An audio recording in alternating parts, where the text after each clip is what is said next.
like any young person, like any entrepreneur, we're young, we get excited.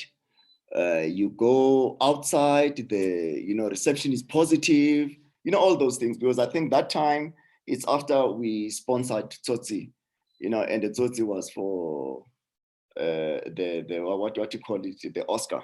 They were nominated for Oscar awards, and you know then I took an opportunity. That to me was a good opportunity to go outside the US, and because Tsotsi was everywhere, and Jabu Stone, the official hair sponsor of Tsotsi, and this. So I've got so I started navigating the US. So it was excitement as well, the response and everything. But the challenge that happens in any business, you get excited, you go out there, and then you leave behind people that you think you trust. That's where the challenge is. So you make sure that though once you do that, they will skin you alive. So just make sure that, and what I've learned from that is, if my business is 100% owned by Jabu Stone, for me to get security in my business, I need to take a little bit of percentage. Maybe I take about 30%.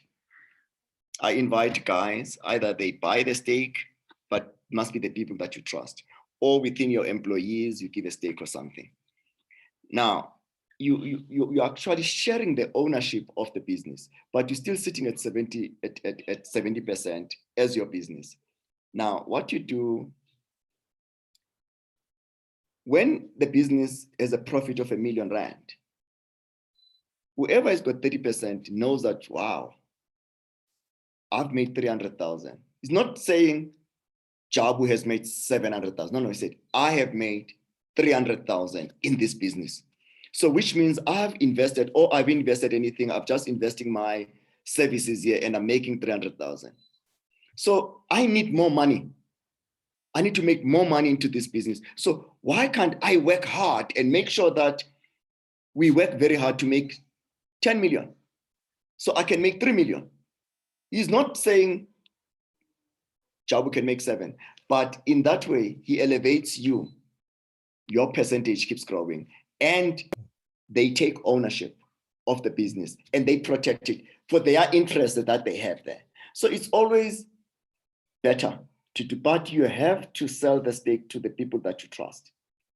The other thing that you should do is from time to time, you have to keep check and balances.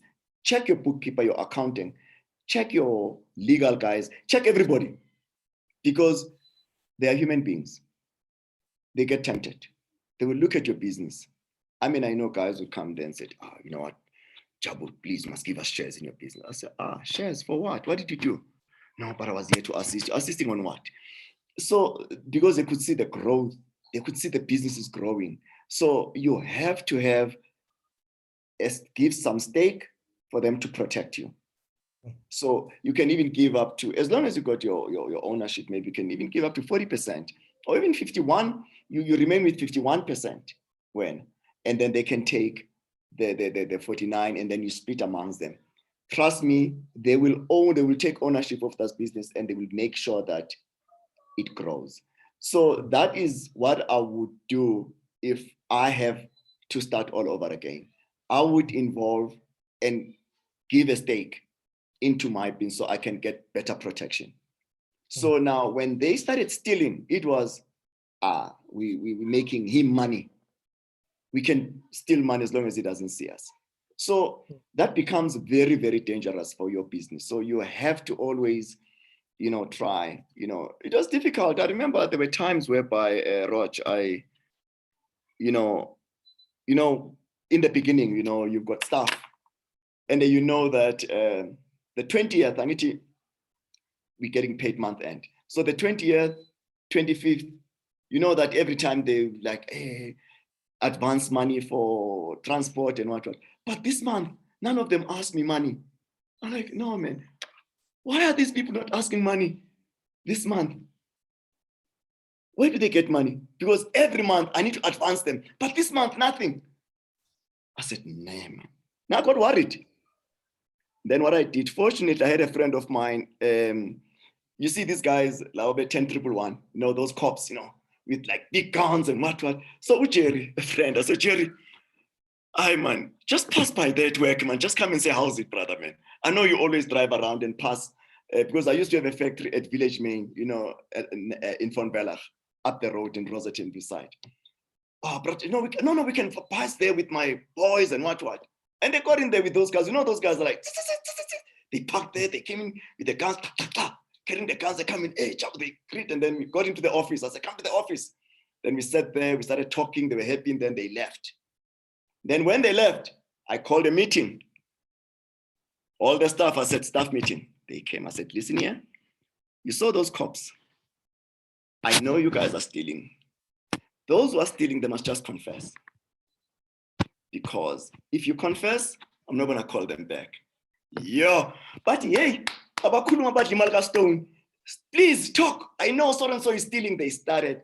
And because I was alone, I didn't have structure, anything, but that strategy, because I was I was alone before even the accountant started working with me. I was running the business alone. I was like doing everything myself. I must go and sell, look at the manufacturing, look at this. Then I said, no, man. Then immediately, and then that's when I said, okay, now I must have systems now. That's why I started learning from that experience. Oh, because they were stealing. The hint was them not asking advance, but now now I had to move forward. Then I put systems, put managers, supervise all this, and then from there I kept checking that, so not to go back to that, because I could see that, and some of them, and they will funny things. Roach, a guy will bring slips of petrol. That this is the petrol I've used. Can't to other guys, they brings them and claim, but because I don't check, I said, oh, okay, that's because I'm alone. I want to pay him, and then I can do something else. That is the downfall. But fortunately, it was in the beginning, before I could list with the chain stores and the discoms. That time I was still, supplying your corner shops. I was not even a jumbo by then. I was at the corner shops and supplying those guys. Then I said, nah, my business model has to, because remember, I was never taught how to run business, and I didn't have anybody that taught me how to run business. I didn't have any uncle or anybody, or I'm just from engineering. I studied electrical engineering, then I started my business. I don't know anything. So nobody taught me. I don't know when you talk about this. So I had to, in a hard way, but with God's grace, I managed to learn.